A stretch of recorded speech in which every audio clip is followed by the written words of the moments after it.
হরে কৃষ্ণ কৃষ্ণ কৃষ্ণ হরে হরে, হরে রাম রাম রাম হরে হরে। হ্যাঁ, আজকে এই মন্ত্র উচ্চারণ করেই আমি আপনাদেরকে নিয়ে এসেছি আমাদের ছোট্ট শহর কালিয়াগঞ্জের তীর্থস্থান একটি মন্দির, যেটির নাম হচ্ছে নাট মন্দির। মহাপ্রভু মন্দির দেখুন আপনারা, আমার চোখ দিয়ে আমি আপনাদের দেখাচ্ছি। এই হচ্ছে মহাপ্রভুর ধাম নাট মন্দির। আর এই নাট মন্দিরেই রয়েছে আমাদের সমস্ত কালিয়াগঞ্জের নাট কেন্দ্র। আর এটি হচ্ছে নাট মন্দিরের কীর্তনের জায়গা। প্রতি বছর মাঘী পূর্ণিমায় এখানে কীর্তন হয়। বহু মানুষ এখানে আসেন, কীর্তন করেন। মায়াপুর থেকে বহু মানুষ এখানে আসেন, ওনারাও কীর্তন করেন, আমরাও যাই। খুব সুন্দর একটি জায়গা, আপনারাও দেখছেন। দেখুন, সব জায়গাতে এখানে হরে রাম হরে কৃষ্ণর মন্ত্র আপনারা দেখতে পারবেন। দেখুন গোটা মন্দিরটি কত সুন্দর ভাবে সাজানো গোছানো, খুব সুন্দর।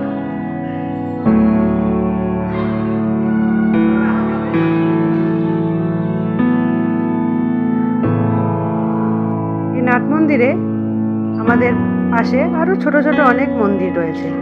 দেখুন ঘরগুলো, প্রত্যেকটি থেকে একটি একটি করে কিন্তু আলাদা আলাদা সব ভগবান রয়েছে। এখানে মা লক্ষ্মী রয়েছেন, মা লক্ষ্মীর পাশে রয়েছেন